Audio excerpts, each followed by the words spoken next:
बिस्मिल्लाहिर्रहमानिर्रहीम। अस्सलाम वालेकुम नाजरीन, मेरा नाम अब्दुल्ला है और आप देख रहे हैं इन्फॉर्मेशन KS से मेरा यूट्यूब चैनल। चंद भाइयों ने मुझसे सवाल किया तो मैंने सोचा कि आपके साथ वीडियो शेयर करूं। 3-4 टॉपिक हैं, सबकी कोशिश करेंगे वजाहत करें। सबसे पहला जिस टॉपिक की वजाहत करेंगे वो कफाले के मुतल्लिक है कि इकामा एक्सपायरी के ऊपर जब हम ट्रांसफ़र ले रहे होते हैं तो वर्क परमिट की डेट जो होती है वो कुछ आगे पीछे होती है, तो इस बारे में कुछ भाई सवाल कर रहे हैं। दूसरे नंबर पे एक भाई ने सवाल किया कि भाई आप बोलते हैं कि इकामा एक्सपायर के ऊपर हरूफ नहीं होता, मेरे कफील ने मेरा हरूफ दे दिया और मेरा इकामा एक्सपायर था या मेरे दोस्त का। इसी तरह तीसरा एक अहम जो आज का टॉपिक रखेंगे वो लास्ट में रखेंगे, खरूजोदा के बारे में मुकम्मल तफसील से आपको आगाह करेंगे। ये जो खरूजोदा का टाइम बढ़ा है इसकी मुकम्मल तफसील से आपको आगाह करेंगे। सबसे पहला टॉपिक जो ट्रांसफ़र के मतलब वहाँ मैं कुछ भाइयों को कि अगर मेरा इकामा एक्सपायर है और वर्क परमिट एक्सपायर नहीं है तो क्या मैं ट्रांसफ़र ले सकता हूँ। तीसरे नंबर पे अगर क्या मेरे कफील ने इकामे की फ़ीस अदा की हो, मकतब अमल का फ़ीस अदा कर दिया हो, जवाज़ात का फ़ीस पे कर दिया हो, खाली इकामा की डेट नहीं बढ़ी तो क्या मैं ट्रांसफ़र कर सकता हूँ। तो मेरे भाई इन तीनों हालतों में आप ट्रांसफ़र कर सकते हैं, कोई इशू नहीं है। यानी अगर आपका इकामा जस्ट एक्सपायर है तो भी आप ट्रांसफ़र कर सकते हैं, जस्ट इकामा एक्सपायर है वर्क परमिट वैलिड है तो ट्रांसफ़र कर सकते हैं, जस्ट वर्क परमिट एक्सपायर है इकामा वैलिड है, यानी वर्क परमिट की जो डेट है आपने किवा पे गया है वहाँ पे टाइमलाइन पे क्लिक करें। अगर मोबाइल पे चेक करें तो वहाँ पे नीचे वर्क परमिट का ऑप्शन आ जाएगा, आप उसे चेक करेंगे तो वहाँ पे आता है वर्क परमिट जो करंट वर्क परमिट है। प्रीवियस को चेक नहीं करना, ओल्ड को चेक नहीं करना, करंट को चेक करना है। करंट अगर एक्सपायर है तो फौरी तौर पर आप ट्रांसफ़र कर लें, मैं तरीकाकार बाद में बताता हूँ।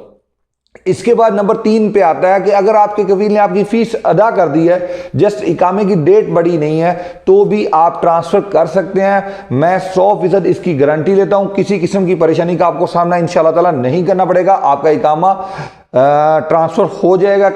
लेकिन अब इसमें एक तरीका है, आपको आज समझना है उसको। जब भी आप ट्रांसफ़र करवाएं एक होशियारी के साथ कराएं। ये अमल नहायत एहतियात का अमल होता है। अगर कोई भाई एहतियात से इसे मुकम्मल करेगा तो उसका आराम से अल्हम्दुलिल्लाह हो जाएगा। अगर कोई भाई इसमें जल्दबाजी करेगा, मालूमात नहीं होंगी तो फिर उसका नुकसान उससे होगा। सबसे पहले जो बात आपने करनी है, जिस कंपनी में आप ट्रांसफ़र करना चाहते हैं उससे करनी है। आपने उस कंपनी को ये बावर करवाना है कि मैं इकामा एक्सपायरी के ऊपर ट्रांसफ़र ले रहा हूँ, अगर आप ट्रांसफ़र मेरा फौरी तौर पे मुकम्मल करेंगे तो ही आप मुझे रिक्वेस्ट सेंड करेंगे, अदरवाइज़ नहीं करेंगे। अब फॉर एग्जांपल आपका इकामा एक्सपायर है 5 तारीख को, तो आपने यानी कि आपके अबशर पे डेट आ रही है 5 तारीख की कि आपका इकामा एक्सपायर होगा 5 को, तो आपने करना सिंपल क्या है कि 6 तारीख को, 5 को कुछ भी नहीं करना आपने, 6 तारीख को असर के टाइम आपने अपने नए कंपनी को, नए कफील को बोलना है कि वो आपको रिक्वेस्ट सेंड करे थ्रू उनकी जो कि लाजम है, जो कि कंपलसरी है, वो आपको कॉन्ट्रैक्ट सेंड करेगा थ्रू उनकी।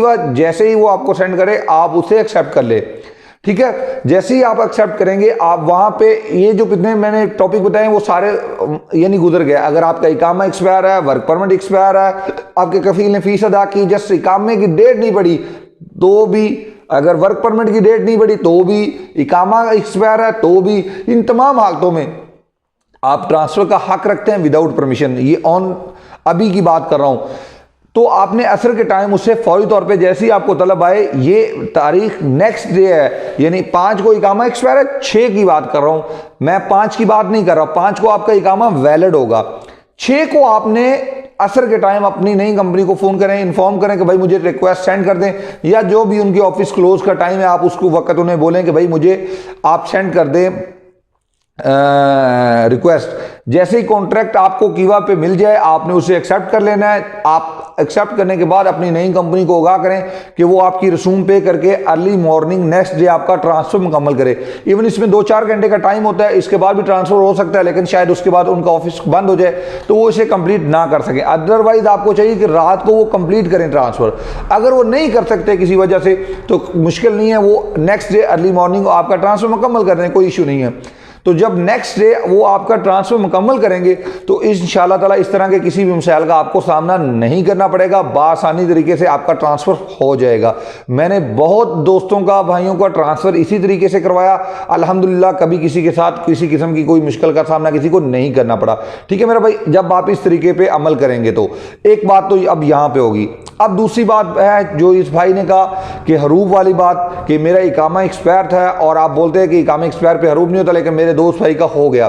तो मेरा भाई, मैंने अब काफ़ी वीडियोस में कहा है, अब अगर ये भाई मुझसे डायरेक्टली रब्ता कर ले व्हाट्सएप पे तो मैं काफ़ी लिंक इन्हें सेंड कर दूंगा कि कफील हरूफ नहीं दे सकता। मैंने ये कहा है, और साथ में ये कहा कि ये मुश्किल है, नामुमकिन नहीं है, इसमें वास्ता पड़ेगा, ये स्किप हो जाएगी, आपका हरूफ हो जाएगा। अब इसमें होता क्या है, अक्सर लोग गलती करते हैं कि इकामा एक्सपायर हुआ, अब वो बेबाक होकर चले गए कि अब मेरा कफील क्या कर सकता है, वो तो हरूफ कर दे नहीं सकता। मुझे अब्दुल्ला भाई ने कहा, मुझे फलां ने कहा कि अब इकामा एक्सपायरी के ऊपर हरूफ नहीं हो सकता। मेरा भाई इस तरह नहीं है। अगर वो बंदा आपके पीछे, क्योंकि वो आप उसके मसले में हो, वो आपके पीछे ज़कात पे कर रहा है और बहुत सारी रसूमात हैं जो आपके पीछे वो तामीनात इत्माइयाँ पे कर रहा है, सारे मामला उसके पेंडिंग है, अगर वो आपकी फीस पे नहीं करता, अब उसको आपसे कोई फ़ायदा नहीं है, वो बिला वजह रसूम आपकी पे कर रहा है वजह, तो वो तो ऑटोमेटिकली टेंशन में आ जाएगा ना कि मैं अब क्या करूं। तो वो आपको अपने मसस्सा से, अपने मंशा से निकालने का सोचेगा हल किसी ना किसी तरीके से। अगर वो इतना पैसा आपके ऊपर खर्च कर सकता है, रात में कुछ बताना पड़ता है, बाद अब बात क्लियर नहीं की जा सकती, कम से कम इतने पैसे में मैंने अपने कुछ जो ड्राइवर थे मेरे, वो कंपनी से भागे हुए थे, कंपनी में काम नहीं कर रहे थे और इकामे उनके एक्सपायर थे, तो मैं उनका लीगली जो कानूनन है वो हरूफ नहीं दे सकता था, तो बाहर से हमने इसी तरह उनका हरूफ दिलवाया फिर। ठीक है जी, ये नामुमकिन नहीं है, मुमकिन है। लेकिन अगर किसी भाई को इस मसले का सामना है तो उसका बासानी हल है, इसे बोलते हैं बलाग कैदी। मैं आप लोगों के साथ बेबाक होके ये शेयर कर रहा हूँ बात कि आप जस्ट चले जाएं मकतब अमल मिनिस्ट्री ऑफ लेबर चले जाएं, वहाँ जाके कहें कि ये बलाग कैदी, ये बला गलत है क्योंकि बदनीति पर मुबनी है, क्योंकि जिस वक्त ये हरूफ दिया गया मेरा इकामा वैलिड ही नहीं था, मेरा इकामा तो एक्सपायर था, तो ये मेरा हरूफ कैसे दे सकता है, तो वो आपका हरूफ कैंसिल होगा। याद रखें एक बात मेरी, ठीक है जी। अब मैंने इस बात की भी मुकम्मल वजाहत कर दी, कानूनन हरूफ नहीं दिया जा सकता जब इकामा एक्सपायर हो। ऐसा भी नहीं होता कि एक दिन में दे दिया जाए, नामुमकिन चीज़ है कि एक दिन में हरूफ दे दिया जाए, 2 दिन में दे दिया जाए। अगर इकामा एक्सपायर होगा तो टाइम लगेगा, थोड़ा सा पैसा भी लगेगा, फिर हरूफ होगा। ठीक है जी, एक बात तो ये होगी, या वास्ता लगेगा। दूसरे नंबर पे, अगर ये जो खरूजोदा की बात अब करते हैं लास्ट में, अगर ये खरूजोदा जो जिन भाइयों का मसला है, मैं सबसे पहले उनकी डेट आपको बता दूं। ज़्यादातर भाइयों को जिनका खरूजोदा के डेट का मसला है, उनकी डेट जो आखिरी तमदीद हुई है वो है 30/11/2021। ये है जी उनकी आखिरी तजदीद या तमदीद। इसके बाद उनके इकामे की डेट ना बढ़ी, ना ही खरूजोदा की डेट बढ़ी।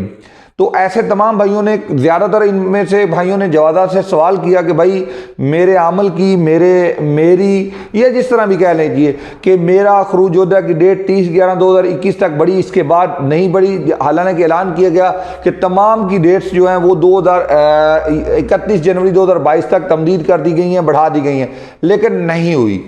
तो कुछ भाइयों को अबाम है इसमें, या उनको सोच है, फिक्र है कि शायद हमारे कफील ने हमारा वीज़ा कैंसिल कर दिया। मेरा भाई, वीज़ा अगर कैंसिल कर दिया होगा तो जैसे ही आप मिनिस्ट्री ऑफ लेबर की वेबसाइट पे अपना इकामा नंबर देंगे तो वहाँ पे आपका मतगेबल अमल शो होगा, हरूफ आपका शो होगा कि आपका पीछे हरूफ है।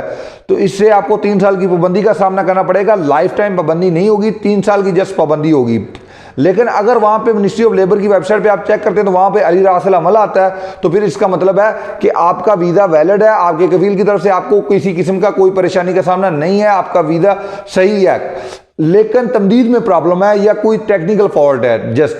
तो इस बारे में जवादात से जब भी सवाल किया गया तो जवादात ने कहा जारी अमल कि इस पर जारी है काम, इंशाल्लाह करीब हो जाएगा। इस तरह की बातों जवादात ने, जिससे भी जवादात से सवाल किया उसने, जवादात ने उसकी यही वजाहत की कि इस पे काम जारी है, हो जाएगा, लेकिन नहीं हुआ।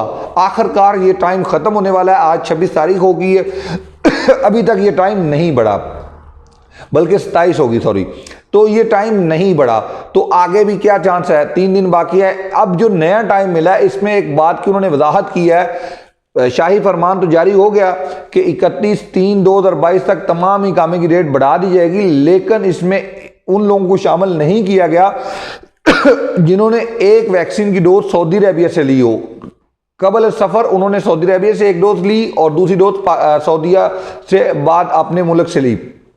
तो ऐसे भाइयों को इसमें शामिल नहीं किया गया, जो कि मेरे ख्याल में शायद एक गलती पर मुबनी होगा, क्योंकि जिन भाइयों के इकामे की डेट नहीं बढ़ी वही सिर्फ वापस नहीं आ सके। अदरवाइज जब हमने शुरू में वावेला में चाहे हुआ था फ्लाइट्स बंदिश की वजह से, तो फ्लाइट्स वालों ने रेट अप किए हुए थे। तो वह शुरू में जब टिकट परचेज करते थे तो पैकेज जो था वो 160, 180, 170 पे आ जाता था। बाद में ऐसा ऐसा ऐसा अब लास्ट में 130 पे भी पैकेज आ रहा है। तो ये सारी सूरत हाल है मेरा भाई। तो इंशाल्लाह ताला इसकी मज़ीद वजाहत करेंगे। बहरहाल मेरी एक सऊदी जवाज़ात में ऑफिसर है, उससे बात चल रही इस बारे में। तो एक बंदा उसने मुझसे मांगा है कि मुझे दे, मैं उसका करके देता हूँ। अगर वो बंदा एक बंदे का कर देगा तो मैं आप लोगों को उस मुतला करूँगा कि फिर हम तमाम भाई उससे ही करवा लेंगे। जो डेट जिनकी 30/11/2021 तक बढ़ी है, आगे नहीं बढ़ी, तो उसने मेरे साथ वादा किया है कि वो डेट बढ़ा के देगा। अगर किसी एक भाई की बढ़ी तो मैं आपके साथ शेयर करूँगा, फिर इंशाल्लाह ताला नेक्स्ट काम करेंगे। बहुत बहुत शुक्रिया, ढेर सारा ख्याल रखिएगा। व्हाट्सएप पे 2 दिन से मसरूफियत थी मेरी, कुछ ज़ाती, मैं लीव पे हूँ, आप लोग जानते हैं, तो इस वजह से मैंने जवाब नहीं दिया। आज इंशाल्लाह ताला तमाम भाइयों को जवाब देंगे। दूसरे नंबर पे जो भाई मेरे व्हाट्सएप पे नई मेंबरशिप हासिल करने के लिए या नए मेंबर बनने के लिए मैसेज करते हैं, तो उनको भी मैं कल इंशाल्लाह ताला जवाब दूंगा। बहुत बहुत शुक्रिया, ढेर सारा ख्याल रखिएगा। अल्लाह हाफिज़।